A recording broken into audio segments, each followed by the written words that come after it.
How's it going, everybody? Rob Mabry here, writer, director, producer, filmmaker, just like you, and the founder and principal engineer of Reelindy.com. Reelindy is film production software designed for indie filmmakers like us. And today, we're going to take a look at the budget builder feature in Reelindy. So, let's do it. All right, we are starting here on our projects page, and the project we're going to be working on today is called The Back Nine. That is a feature-length golf comedy that I have in development. And so, yeah, we're going to see what the budget for this bad boy looks like. You can see here, Back Nine is set as our active project. If you ever need to change projects, you just set your other project to active, and then that is the project you're working on. But we're going to go back to the Back Nine, and then we'll head over to our dashboard. That is one way to access any of the many features within Reelindy. You can also do that here in the left navigation, but we're going to head over to the budget builder and create a budget. Well, a little bit of a spoiler. I did create a budget earlier to test, but we're going to go through the entire process here. So first thing we want to do is create a new budget, and then we'll give that budget a name. I'm going to call this Back Nine Development Budget. Currency is going to be USD, and this is a feature film, and we will create the budget. All right, so here's our new budget.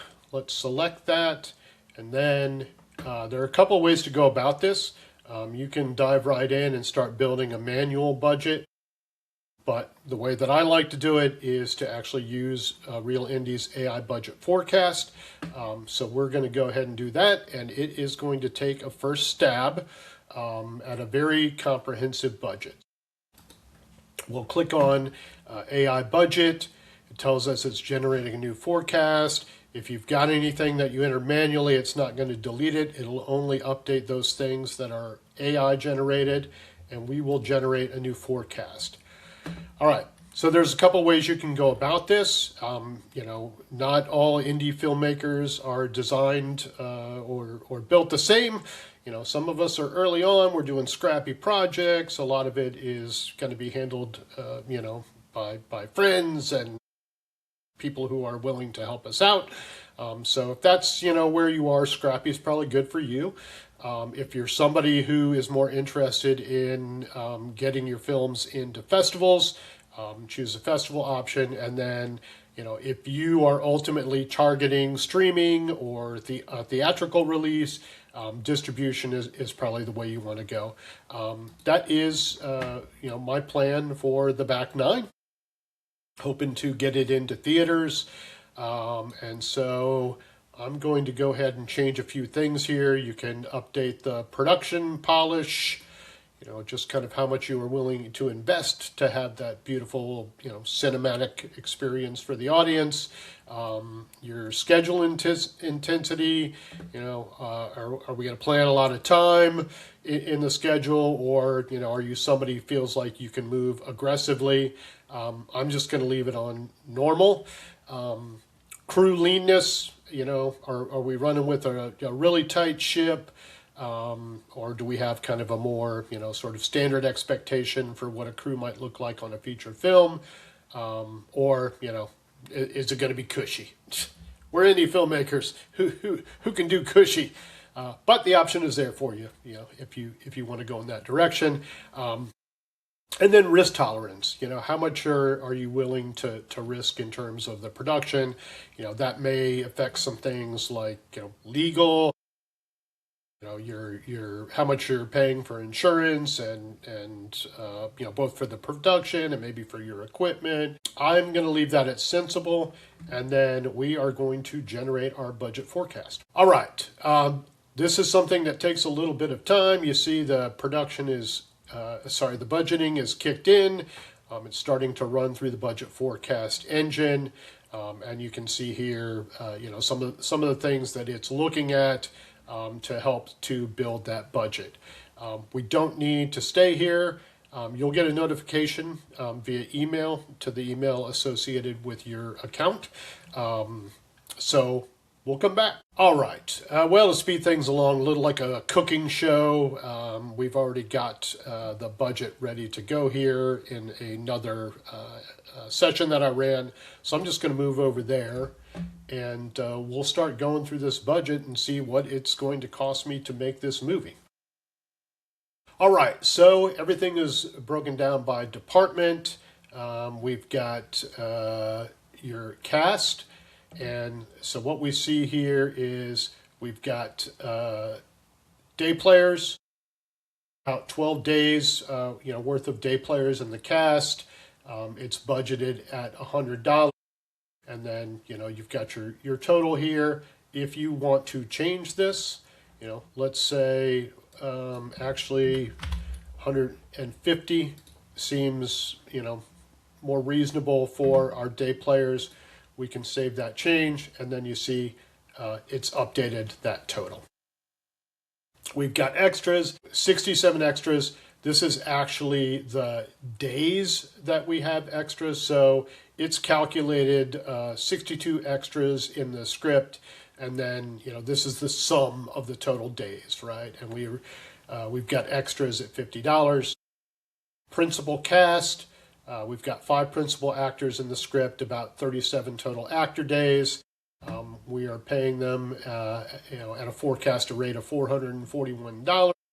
I think that's based on SAG payments. SAG payments for actors in probably a SAG, ultra low budget film. And then we've got 3 supporting cast members, about 14 total days for them.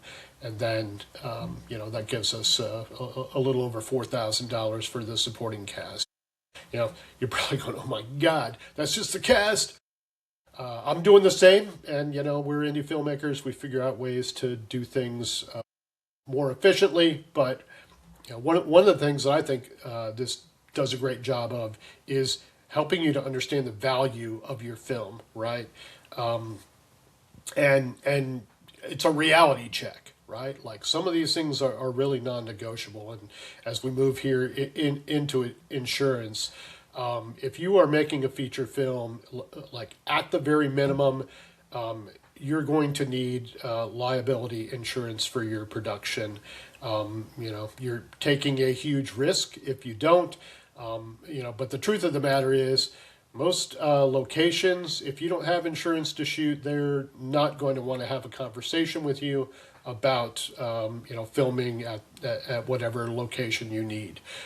So that's something I would highly encourage you not to try to skirt. Make sure that that's in your budget. From a marketing and publicity perspective, we chose festivals, so it's marketing for us, or including in the budget for marketing festival submissions.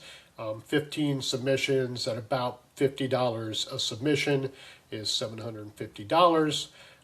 Going into what's needed for post-production, it's budgeted for color grading. I think it's pretty reasonable for an indie film there. For an editor, we have an editor for 6 weeks. That's $2,500 per week, and about $15,000 per for the editor. I edit my own films, and so I'm just gonna zero that out, save it, and now the budget has been adjusted. We're looking at about $12,000 for post-production. Sound design and mix, a flat rate of $5,000. On my film, The Legend of El Chupacabra, it cost me, I think around $3,000 or $4,000 to get my sound design and mix done. They did a great job. So I feel like that's a pretty reasonable number for sound design, and also something that like invest in sound design. It's crucial. It will up the level of your film. And so, don't think that you're just gonna, do the sound in Adobe Premiere or Resolve or whatever, and have something that's going to be suitable for streaming or theatrical. put some money into sound. Production, art, and wardrobe. So we've got props and purchase rentals here. It's just I calculate a flat rate of about $5,000. Beg, borrow, steal on that, but I'm just going to leave it as it is for now. On the wardrobe side, we've got a little over $3,000. And then I do notice that the wardrobe supervisor and set costumer, we've got a flat rate of $1,500. That actually feels low to me. And so I'm just going to double that. All right. So we have updated. Yeah. There we go. So we've updated that. Now we're looking at, there's our wardrobe at $3,000. Okay. Production, cast and crew. This is actually just the crew. I'm not going to go through all of these, but you can see, that your DP is costing you about $7,000. We're budgeting for a first AC, an AD, a second AC, boom, gaffer, grip, line producer. That is a number, like Reelindy is my line producer, so, and I know every line producer out there is like, no way! Sorry, guys. We're in indie production, so got to do it. All right. So coming back down here, we've got budgeting for a couple of production assistants, a production coordinator, a production sound mixer. This is a script supervisor, this is a pretty robust crew for an indie film, but it feels right to me. And it's pretty similar to what I had on The Legend of El Chupacabra. That's a big part of your budget right there. But if you're gonna make a film that you want to get into theaters, there's got to be some investment in crew, or you get smart about it and you convince people to work maybe for a little bit less on a project that they care about. So, all right, moving on into production, we've got general expenses, catering. It's calculated here at 270 person days. That's looking at everybody that you're going to need to feed for the days that they're going to be on the set, and calculating at $32 a day. This is another area where we start thinking about, okay, how can I do this for less? Can I barter, with restaurants maybe to provide meals and they go in the credits? There's a lot of ways to bring that number down. But, I think you've got to be realistic. Like, one of the things you cannot ignore is feeding people on set. We've got communication, let's get some walkies on set. It makes things more efficient. We're also calculating craft services here at about $15 per person. Like, I'll say honestly, between the catering and the craft services, I think we could do that for cheaper. So that's something I would consider adjusting.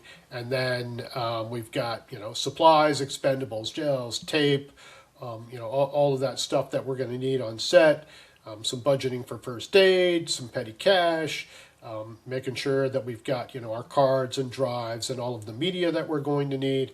And then, you've got to clean up, right? So let's make sure we've got a little bit in the budget to clean up on set, and make sure, right, that we leave a location on good standing, and maybe we'll be able to come back, right? Or, let's not have 3 days, in a location. On the first day we trash it, and they say, hey, you're not coming back, man, which would not be good.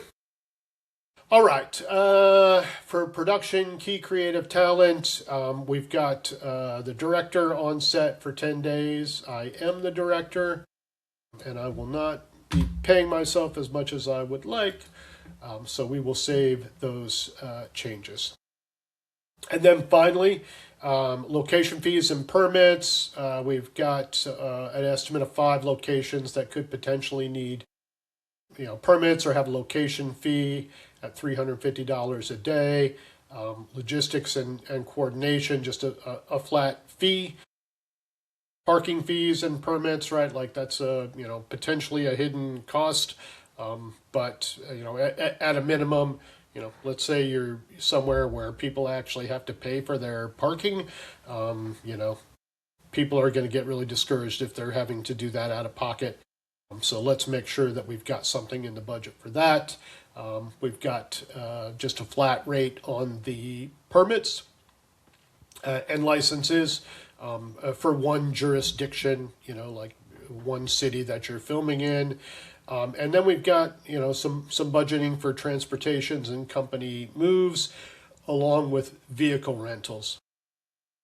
That's a number that's pretty high. I know in my script, I don't have 20 moves over those 10 days, and I'm just going to drop that down to 10. Save that. And then we take a look, and based on what we've got budgeted here, the cost for making this feature film is $143,000.96, which will make just about any indie filmmaker go, ooh! Yeah, that's filmmaking. So for me, I'm going back, right, and I'm either figuring out like how can I make sure that the film is profitable enough to cover that cost, or how am I going to do it for less? So that's the budget builder in Reelindy. I hope that walkthrough was helpful for you. Best of luck on your film. Head over to Reelindy.com. Sign up. There is a free forever version of the software. It doesn't have all of these AI powered features. In this case, you'd be building the budget on your own. But guys, the pro version, it's $19 a month. That's the cost of a couple rolls of gaffer tape. And you'll have a really, really powerful tool in your arsenal for film production. So, go make that film.